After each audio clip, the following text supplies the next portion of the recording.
నమస్తే, welcome to our channel. నేను భానుశ్రీ. ఇక భారతదేశం అంతా కూడా వెల్కమ్ చెప్పినట్టుగానే ఆస్ట్రోనట్ సునీత విలియమ్స్ ఎట్టకేలకు భూమిపైకి చేరుకున్నారు. ఇక తను క్షేమంగా చేరుకున్నట్టుగా కూడా ఇక్కడ మనకు దృశ్యాలు కూడా చూడొచ్చు. ఏ టైంకి కూడా ఆవిడ భూమిపైకి చేరింది అన్న ఒక సమాచారం కూడా మనకి నాసా అయితే పూర్తిగా వివరించింది. ఒకసారి నేను అది చదివి వినిపించే ప్రయత్నం కూడా చేస్తాను. మొత్తంగా మాడ్యూల్ నుంచి సునీతను బయటకు తీసుకొస్తున్నటువంటి దృశ్యాలు కూడా మనం ఇక్కడ చూడొచ్చు. క్షేమంగా సునీత, మనం ఒక్కసారి ఇక్కడ ఆమెను గమనిస్తే కనుక ఇక్కడ మనకి పిక్చర్లో కనిపిస్తున్న ఈ దృశ్యం చూస్తే కనుక ఆవిడ భూమి మీద ఆవిడ చేతులు కావచ్చు, అయితే అక్కడ అంతరిక్షంలో ఆవిడ ఏ విధంగా ఉంది, ఏ విధంగా 9 నెలలు గడిపింది అన్నది మనమే ప్రతి ఒక్క లైవ్ ప్రత్యక్ష ప్రసారం ద్వారా కూడా చూడడం జరిగింది.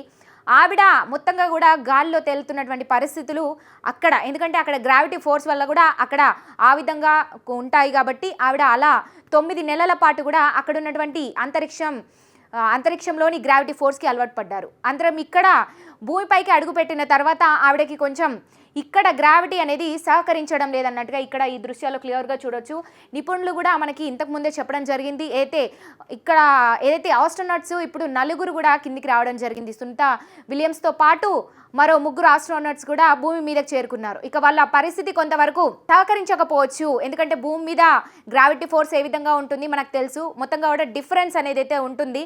సో అందుకు ఎప్పుడు కూడా నిపుణుల పర్యవేక్షణలో ఉండాలి. అదేవిధంగా మెడికల్ టెస్టులు కూడా ఎప్పటికప్పుడు నిర్వహించాల్సి ఉంటుంది అంటూ కూడా వాళ్ళకి, అదేవిధంగా వైద్య పరీక్షలు కూడా నిర్వహించాల్సి ఉంటుంది.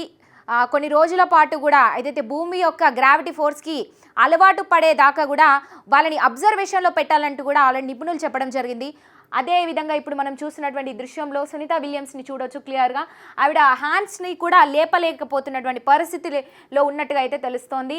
ఇక అమెరికా ఫ్లోరిడా తీరంలో సముద్ర జలాల్లో దిగినటువంటి SpaceX Dragon spacecraft, ఇక సుమారు 9 నెలల నిరీక్షణ, కోట్లాది మంది ప్రార్థనలు, నాసా శాస్త్రవేత్తల ఆవిరల కృషి, ఎలాన్ మస్క్ స్పేస్ ఎక్స్ తోడ్పాటు, ఎట్టకేలకు భారత సంతతికి చెందిన NASA astronaut Sunita Williams, Wilmore మరో 2 వ్యోమగాములు భూమికి తిరిగి వచ్చారు.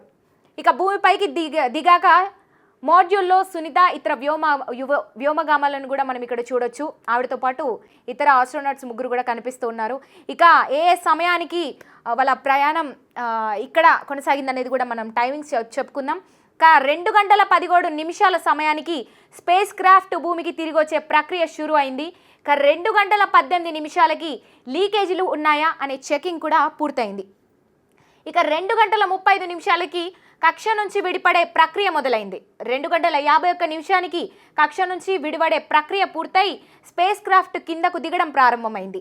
అనంతరం 3 గంటల 10 నిమిషాలకి డ్రాగన్ ఫ్రీడమ్ మాడ్యూల్ భూ వాతావరణంలోకి ప్రవేశించింది. అత్యంత వేగంగా ప్రయాణిస్తుండడంతో స్పేస్ ఎక్స్ గ్రౌండ్ స్టేషన్తో సిగ్నల్ కట్ అయింది.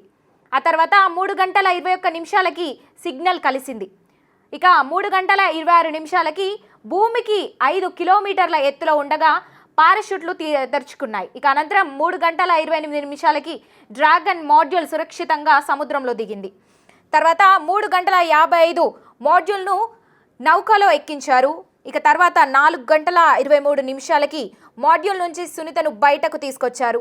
వ్యోమగామాలను హ్యూస్టన్లోని జాన్సన్ స్పేస్ సెంటర్కు తరలించారు. ఇక్కడ పారాషూట్లో దిగుతున్నప్పటి దృశ్యాలు కనిపిస్తున్నాయి. ఇక్కడ భూమిపైకి దిగిన అటువంటి షెడ్యూల్లో సునీత, ఇతర ఆస్ట్రోనట్స్ కనిపిస్తున్నారు. ఇక ఇక్కడ ఫ్లోరిడా సముద్ర జలాల్లో దిగిన డ్రాగన్ మాడ్యూల్ ఇక్కడ మనం చూడొచ్చు క్లియర్గా. ఇది ఒకసారి జూమింగ్ చేసుకోండి. ఇదంతా కూడా మాడ్యూల్ని కూడా నౌకలోకి ఎక్కిస్తున్నటువంటి దృశ్యం క్లియర్గా చూడొచ్చు. మనకి ఇక్కడ రౌండప్ చేస్తుంది, ఇక్కడ క్లియర్గా చూడొచ్చు.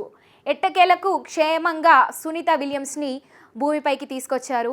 ఇక ఒక విధంగా ఇది నాసా క్రెడిట్ అని కూడా చెప్పాలి. ఇక నాసా మొత్తంగా సునీత విలియమ్స్ని తీసుకురావడంలో సక్సెస్ అయిందనే చెప్పొచ్చు. మనం ఏదైతే నిన్నటి వరకు కూడా చాలామంది ఎంతో అంటే భయాందోళనకు కూడా గురైనటువంటి పరిస్థితిలో ఉన్నారనే చెప్పాలి. ఒక పక్క సునీత విలియమ్స్ కుటుంబంతో పాటు ఇక ఆవిడను అభిమానించేటువంటి వాళ్ళు కావచ్చు, భారతదేశం అంతా కూడా ఆమె గురించి ఎంతో ఆతృతగా ఎదురు చూసింది. దాంతోపాటు నాసా కూడా మరి ఈసారి ఏం జరగబోతుందన్న ఒక ప్రశ్న అందరిలో కూడా తలెత్తింది. ఈ నేపథ్యంలో మొత్తానికి ఎట్టకేలకు తనని సురక్షితంగా అయితే కిందికి తీసుకొచ్చారు. మరి ఇక్కడ పరిస్థితుల ప్రభావం వల్ల తనకు హెల్త్ కండిషన్స్ అనేది కొంతవరకు అటు ఇటుగా అయినప్పటికీ ఇక ఆమెని డాక్టర్ల పర్యవేక్షణలో ఉంచి ఇక ఆమెని కూడా అంటే భూమికి గ్రావిటీ ఫోర్స్కి కూడా అలవాటు పడే విధంగా కూడా ఇక పూర్తిగా చర్యలు తీసుకోబోతున్నట్టుగా కూడా నాసా ఇప్పటికే ప్రకటించింది. మరి మొత్తానికి సక్సెస్ అయ్యారని చెప్పాలి. 9 నెలల నిరీక్షణ ఈరోజు ఫలించింది. ఎటకేలకు భూమికి వచ్చింది. అందరికీ ఎంతో సంతోషకరమైనటువంటి వార్త అని చెప్పాలి. ఏదైతే కొంతవరకు భయాలన్నీ కూడా ఈ రోజుతో తొలగిపోయాయని చెప్పొచ్చు. గతంలో అంటే కల్పన చావ్లా మొట్టమొదటి మహిళగా నిలిచారు స్పేస్లోకి వెళ్ళి. కానీ అనుకోకుండా ఆవిడ మరణించడం జరిగింది. తిరిగి వస్తున్నటువంటి సమయంలో, ఏదైతే భూమి మీదకి తిరిగి వస్తున్నటువంటి సమయంలో అనుకోకుండా తను మరణించారు. దాంతోపాటు ఇతర ఆస్ట్రోనట్స్ కూడా అక్కడ అది అనుకోకుండా బ్లాస్ట్ అవ్వడంతో అసలు భూమి మీదకి రాకుండానే గాల్లో కలిసిపోయినటువంటి పరిస్థితి. ఈసారి ఏమన్నా జరగబోతుందా అనే ప్రశ్న అందరిలో తలెత్తింది. మరి భయాలన్నీ కూడా ఈ రోజుతో వీడాయని చెప్పొచ్చు. మొత్తానికి సునీత విలియమ్స్తో పాటు ఇతర ఆస్ట్రోనట్స్ని కూడా క్షేమంగా తిరిగి తీసుకొచ్చారు. ఇక మొత్తానికి ఈ విషయంలో అయితే సక్సెస్ అయ్యారని చెప్పొచ్చు. మరిన్ని అప్డేట్స్ కోసం చూస్తూనే ఉండండి సీఎం టుడే.